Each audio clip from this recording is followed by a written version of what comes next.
Right now, we have with us another young Indian, part of the Voice of the Young segment. Hello, everyone. Good to be back. Right now, we have with us Sanskriti Sandwar. Let's listen to her. Over to you, Sanskriti. Thank you, sir. Hello, sir. My name is Sanskriti, and first of all, I would like to thank you for giving me this opportunity to speak with you. And my name is Sanskriti, as I said before, and I come from Bihar, Patna, Bihar. But because of my dad's transferable job, he is in Central Reserve Police Force. I got to live in a lot of places in this country, so I have grown up in a lot of places, and I have done my schooling also throughout the country. But then I pursued a bachelor's in economics from St. Xavier's College, Ranchi, and then I pursued master's in economics from Delhi School of Economics, and I graduated this year. Right now, I am working as a business analyst in Citibank, and here I'm working in the anti-money laundering department. And it's very new to me right now, but I'm still in the learning process. It's been about 4 months in Bangalore in this company, and it has been a very good experience, very exhilarating and learning experience. Coming back to my schooling days, in class 12th, sorry, in class 12th, I had physics, chemistry, maths. So initially, I thought that I'll be pursuing engineering, and my parents also wanted me to go for engineering. They always thought of engineering as a very safe option, that you can always get jobs. It's a technical degree, so it's a good option. So that's why they wanted me to go for it. And I also thought the same thing. So initially, I thought I'll go for it, but then something very significant happened in my life. It was a huge setback, I would say, a tragic accident that I was in, and because of that, I was hospitalized about for about 4 to 5 months, and Okay. I was bedridden and hospitalized. So that kind of was a huge turning point in my life, and because of that, I think what happened exactly, that my right hand, I was right handed, and my right hand got crushed under a truck. So I was not able to do anything with my right hand, and also I was in the hospital for about 4 to 5 months. So the doctors also suggested that I should continue doing things with my left hand. I should start learning how to write with my left hand and doing everything with my left hand. So that's why in 2016 I was in class 12th, and this happened in November. And in 2017 in March I had to appear for my boards. So it was not possible for me to at all go and appear in my boards. I was still hospitalized in March. So I and my parents, all of us decided that I'll just take 1 year drop and one gap year, and then I'll just appear in the boards next year. So in that gap year, I think I learned how to write with my left hand. I learned how to do everything with my left hand, because the doctors, when I was hospitalized, they then and there told me that it's not possible for us, or even anyone for us, even anyone, to just help you to get back to what it was before, your hand. So you have to learn, you have to continue doing things with your left hand. And while I was hospitalized, then and there they started, and then and there they pushed me into writing and pushed me into studying and learning things, even though I was bedridden in that time. So the Well, doctors, they helped me a lot. Yeah. let me just interrupt you because it is indeed impossible to think that you could have been through such a difficult time. When we look at you today and we hear you talk, uh, you would never imagine that you have been through such a trauma. So, congratulations to you, your resilience and your grit. It's not a joke to shift from being right handed to left handed. And I can tell you that from personal experience because I'm ambidextrous. Okay. Oh, okay. Okay. Yeah, And yeah, so, like, if I do something with my left hand, I will beat anybody with their left hand if they're right handed. So, but still, yeah, I've been trying once in a while to see, can I butter my bread with my left hand? And it's not a joke because the world is right handed. The world is right yeah, handed. Right handers yeah, don't realize that everything is designed to be done with the right hand. Even the normal basic things like how do you butter your bread, the bread knife is shaped to be used with the right hand. At the right time. Everything is designed to be used by people with their right hand. It's not just writing, because these days you can type and so on and voice control, but everywhere, the whole world is implicitly right handed. And when you are Yes. forced to do it with your left hand, which was voluntarily for me, because I say, hey, I'm good with my left hand, let's see what I can do.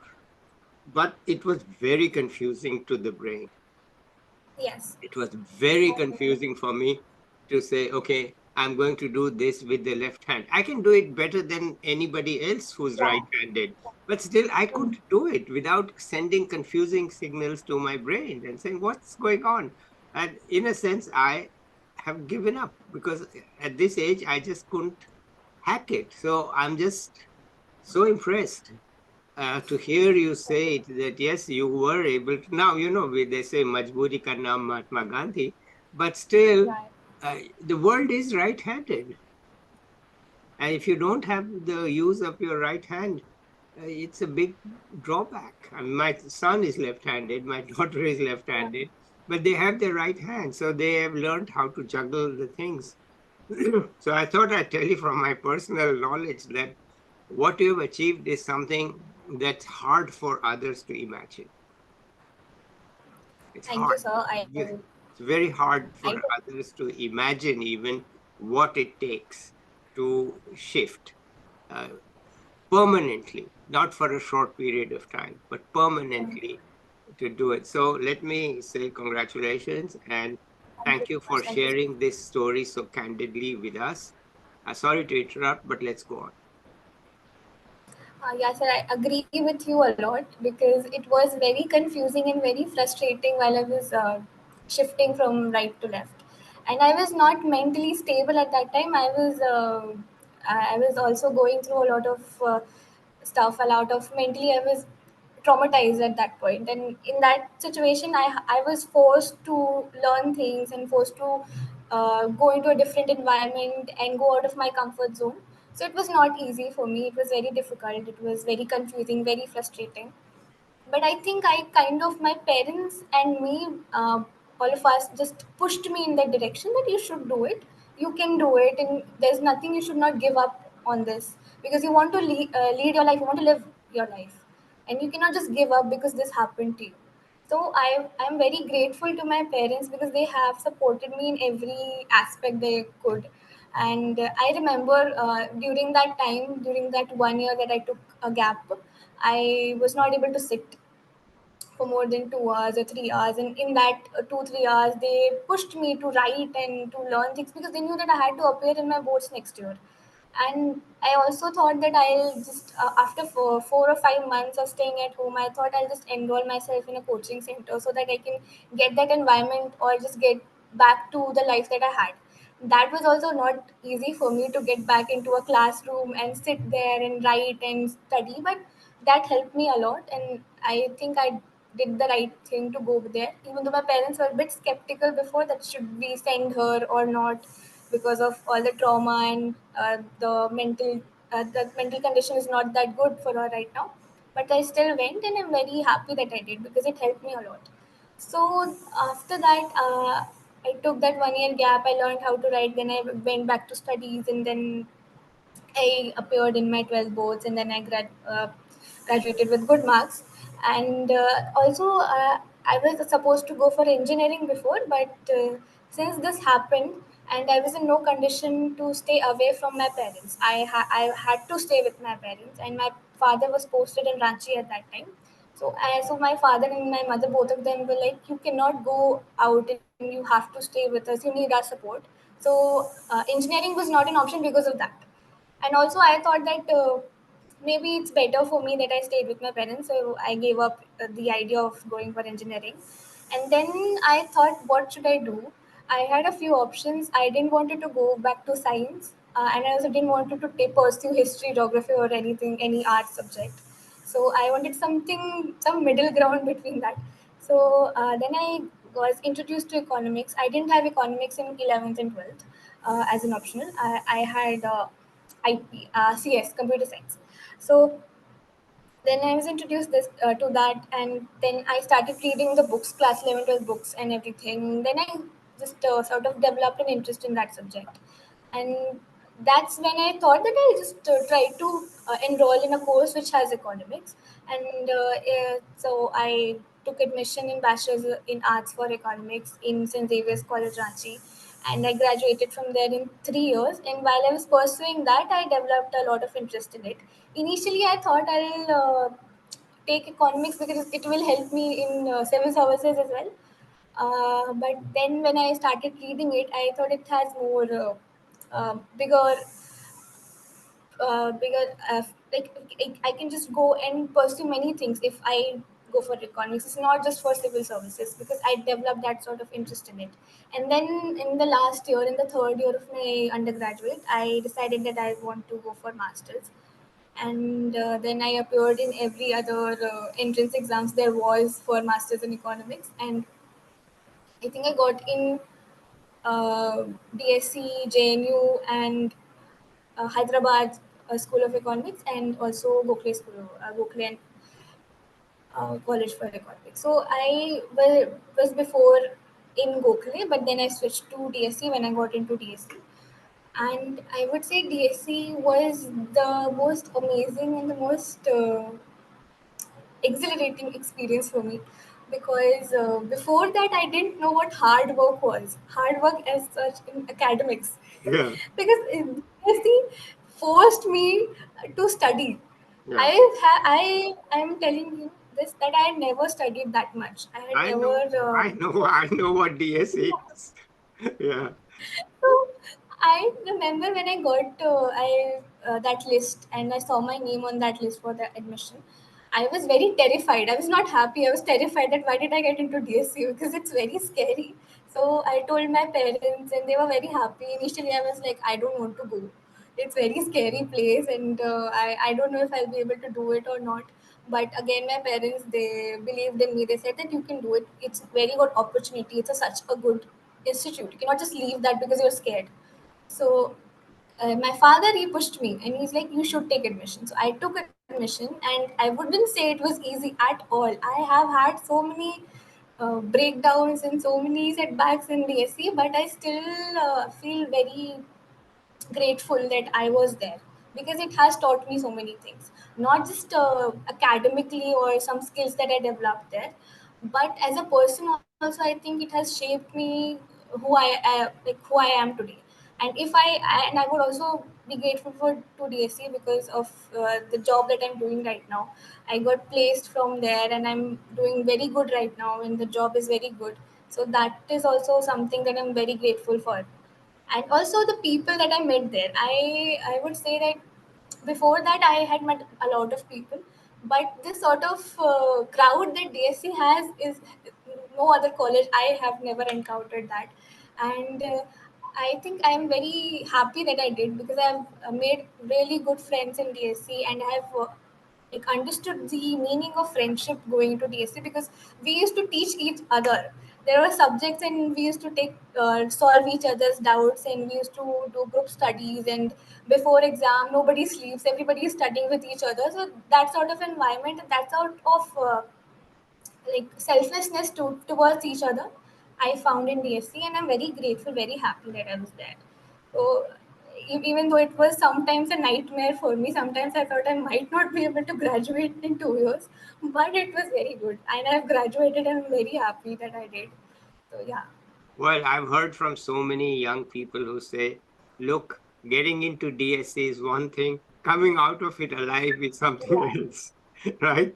Because you don't know what's going to happen to you, and the courses are difficult. The problem is this, that the undergraduate courses are too easy. yeah, As you yeah, said, you didn't definitely. have to study hard, but that's the problem, that the undergraduate courses are aimed at the vast number of students doing it. It's aimed at the average student in the BA courses in the place you happen to be. And suddenly Yeah, you are in the place that has toppers from all over India. So now the courses are aimed at a very, very different group. and you wake up and say, oh, what is happening here? How can I keep up with this pace? How can I do it? It's not easy to keep up with the pace at all. Problem is not that DSE is tough. The problem is that you are spoiled by your undergraduate courses, which are too Mm. easy. So you think, oh my Mm. God, this is college life.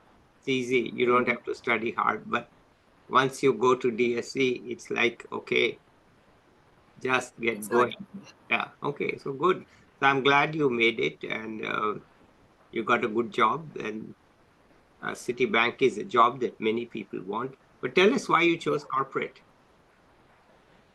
I think I never had the plan to choose corporate. I when I got to know that placements are good in DSA, I was skeptical of enrolling in the placement process, but then I wanted the experience of that. So I enrolled in placements, and then I started preparing for it, the interviews and the tests and everything. And I would very honestly say that I did not think that I will get placed, but I did, and I got placed here. So it was not a plan as such that I want to go into corporate, but I ended up here, and it's I wouldn't say I did a mistake or it's wrong or anything, but it's a very good experience if you are starting out in your career, and it teaches you a lot of things. It doesn't just teach you different sort of skills, but also teaches you how to interact with people, how to communicate with people, how to um, handle different sorts of people, and that's what I've been learning for past 4 months. So I would say that it was never a plan. It just happened to me, and I'm very grateful that it did. And I'm learning a lot of things, and I'm still in the learning process. It's just been like 4 months in the company, and I'm looking forward to learning new things, meeting new people, and I think if I leave the company, I want to leave the company with a lot of skills and a lot of memories of the things that I learned from there. So, yeah, Okay. that was never a plan. I would be very honest. Okay, but let me ask you a question. Okay. You're going to work for a finance company, right? And you have a MA from DSE, which is hard. But among Yeah. you, among your rivals or your competition, is people from IIT, IIM Ahmedabad, IIM Kolkata, IIM Bangalore. So how do you keep up with them? I mean, they are also from top places. So you just studied economics, which teaches you nothing about business. So how do you think you can get your way if you encounter somebody who took finance in IIM Ahmedabad or IIM Kolkata? What about that? Does that thought ever come to you, or you say, what the heck, I'll do it anyway? It did so. When before joining the company, I was very novice, and all these thoughts did come to my mind. What if these sort of people from different backgrounds and different colleges would come and sit with me and work with me? So it was something that I was thinking of. But when I joined, I realized that everybody is from different backgrounds and everybody is doing different things. So what I do is anti-money laundering. So nobody knows what is that. All the people who have joined with me, some of them are from IIT, some of them are from IIM, but everything is new to them as well. Oh, So they are also learning. okay, So it is very new. Even the seniors in my office, they told us that we pick people and we put it randomly in some department. So we understand that you do not know these things, and you'll have a buffer period in which you will learn these things. So everything is new for everyone. Nobody has learned this in college and come. okay, So that is that like so we were in the same ground, we were in the same boat. So it was when I joined that. So when I realized this, okay. So you are not at a disadvantage. no, no, No. I wouldn't say I am. All right. No. No, that makes sense because what they teach you in college, whether it's DSC or IIT or IIM, is often not directly applicable to what they do Yeah. in a company. Right? They have their own methods, they have their own ways. If you have to first learn those ways, right? I'm just talking to you so that juniors can understand what it's like. Mm-hmm. Okay, so it's not that you don't know, but it's just trying to convey a message that the companies select you not because of just your knowledge, but because of what you have done, and they think they can show you how things are done in the company and then you can do them. Yeah. Yeah. Yeah. So what I believe and what I've seen is that companies select students on the basis of how much they can learn, or like what sort of capability have they have in while learning. Because if you're not a good learner, they might not be like interested in selecting you. Yeah, They know that they have to teach these new joiners and they are fresh out of college, and they know that they don't know certain things, a lot of things they don't know. They'll have to learn these things eventually, and I believe that they search for that skill also, like how good of a learner you are, how willing are you to learn new things. all right. And that's what I've seen in my case, that Okay, I was wonderful. always open to learning new things. All right. So how's Bangalore for you? Bangalore has been nice. This is the first time that I've been here, and the biggest, the most important thing, the thing that I like the most about this place is the weather, because I have been to so many places and no other place has been this pleasant. There's no, it's not never hot, it's never cold, it's always pleasant here, so that's very good. But other things, also Bangalore is a very good city if you want to live here, if you want to continue your life or just settle here. It's a very good city, so Bangalore has been very nice. Well, what about the traffic? Traffic I don't encounter that much because I stay a bit away from the city. So when I go to the city, it's very bad traffic. Although my office is also a bit towards the northern part of Bangalore, so there it's not that much of traffic. So I don't encounter traffic on day-to-day basis, but when I do, it's very frustrating. I have been stuck in traffic for about 2 or 3 hours also. So yeah, that is one thing that I don't encounter every day, so it doesn't bother me So that you much. live But it's little, you live little further out, and the office is also further out, so you can just yeah, get yeah, to. yeah, yeah. But you are not working from home; you're going to office, right? No, I am working from home also, so it's a hybrid situation. So I work from home 2 days in a week, and 3 days I have to go to office. But not tough. Commute is not tough. No, because I stay a bit further, to not towards the city, so it takes me around 30 minutes to reach. Okay. All right. And you are not driving. Somebody, you go by what, taxi or bus, or how do you go? The cab is provided by the company, so the cab comes here and they pick us up and we can go. Okay. So it So is they are, that is really thing. yeah, correct. So they know Yeah. that they want you always to be thinking about work, not about traffic. So they sent you a cab, right? So So they make sure that everybody reaches on time and that, everybody is doing their work on time. yeah, yeah, okay. It's like in the old days, the farmers used to give the workers midday lunch so that they could actually continue to work. Okay. Anything else you want to add? I mean, I must say once again that it's an amazing journey that you've had, but let's not talk about that anymore. Let's see what you have to, what else do you want to add here? I would like to say a few things to the people who might see this video, especially who are young, who are still students and learning. Is that in, when you're young and when you are learning things and academically, sometimes you might face a lot of setbacks, and you might feel and think that you're not good enough, or that you will not be able to do certain things, and you're disappointing a lot of people. But it's not like that. What I have understood throughout my journey is that it's never that you're not good enough. If you think that you're not good enough, try to work in that manner that you become that person that you're thinking of. Or you can just have faith in yourself. Never lose faith in yourself. Never believe that you are not capable of doing something, or you're not as good as other people around you. Everybody has different sort of caliber and capacity to do things. So while like in that capacity, try to work harder.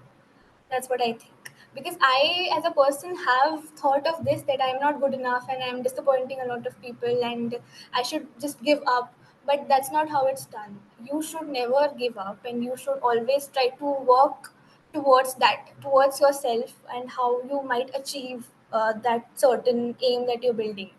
And it's very important to believe in yourself. It's very important to have faith in yourself. That's the most important thing. So Okay, very good. Now, all this talk has been very serious. And let's ask, what do you do for fun? For fun, right now I'm just exploring Bangalore because I have a very busy schedule, so I don't get time as much. So on weekends, we generally go out and just traveling in Bangalore only. Who's So we? that's what You said we. sorry. Who's we? Me and my friends, a lot of people are here, so we just Okay. go So your out friends to came have lunch. from Delhi, or these are all new people you met there? A lot of people are are in city who are from DSC. So I Oh, live also with two girls who are from DSC. So all three of us, or like 5 or 6 people from DSC, will combine and we'll go out and have lunch or just okay. All right. do something. And what was your fun in Ranchi? Let's know hear whether Ranchi is a fun place. You did your BA there. What sort of fun did? Yeah. I mean, it was a tough time for you. You were just coming out of a traumatic time. But what did you have something that you enjoyed other than classes? Yeah, actually, in Ranchi, in college that I was, I joined a club, a Rotaract club. So through that club, I was doing a lot of things, a lot of social work and everything. So I got the opportunity to go in a government school and teach children through the that club. So that was a very good experience because, and this was before COVID hit. So I think I taught those children for about 6 to 7 months. Every Friday or Saturday, I used to go and teach them English or maths or whatever was required. So that experience was very eye opening because in government school, most of the children, they come from a very like most of those children, their family is coming from not so humble background. I mean, they're not rich or anything. So it was very eye opening for me because I am a person who has been very financially stable. My parents have been very financially stable. So I've never seen those things that they saw in their lives. And when I got to interact with them, when I got to connect with them, it was I got to learn their perspective towards life and what sort of problems they face. So they were very new to me. They it didn't exist for me. So that was eye opening, and I realized that how different life could be for different people and how happy they are in that situation as well. I might not have been happy in that situation, but they were happy with all the resources that they have. So while I was connecting, interacting with them, that was a very good experience. But I got to do it for about only 6 to 7 months because then COVID hit. So that I did, and I think I also got to do many more things. I went to slum and I also taught children, women there, mostly women because we were focusing on women who were illiterate. So we used to teach women who didn't know how to write or anything. So we used to just take their classes and teach them how to like, start with alphabets and words and simple things. So that's also what we did. And but all of these work just got like it stopped because of COVID. So that was a very huge and good part of Ranchi that I explored. Okay. All right. Anything else you want to add here before we end? Just I'll thank you again, sir, for giving me this opportunity. It was a very good experience to talk to you, and I would just say that whoever watches this, never lose hope and just believe in yourself. It is a very important that you do that, and life could be hard for you. It could just turn out to be very different than what you imagined, but eventually that helps. That's what I think, and Okay. eventually it will be okay. So that's a very optimistic message, and thank you for that. Let's end it here. Let's say bye to the viewers. I'll be back with another young person or an expert soon. Till then, bye, everybody. Bye.